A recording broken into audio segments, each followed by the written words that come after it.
on YouTube. So my favorite one is the camera phone footage of an outdoor concert I was doing, and the person taking the footage never actually shoots the stage.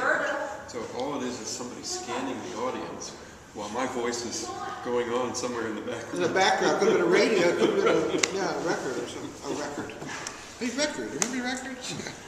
So earlier today I was talking to Pat Wictor about how he found himself in folk music. He said there were just so many wonderful, wonderful people in the folk music world, and he just kept getting drawn to it, and he was in rock and roll, and people just kept saying, "You're a folk musician." And we were talking about just being open to the curve of the road and what life brings you. So Ann, I have a question for you. You're a female musician. Did you grow up thinking that you just could just go ahead and be a musician? I grew up thinking, that all adults were musicians. Because your parents were? Well, yes, and I thought that when I grew up, I assumed I would play music. They didn't play music for a living. They did their jobs. They liked their jobs. But what they did when they had a choice, they played music. So I figured, well, why have a job?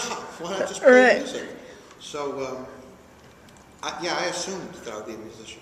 Wow. And my brother is a jazz pianist, although he also had a day job.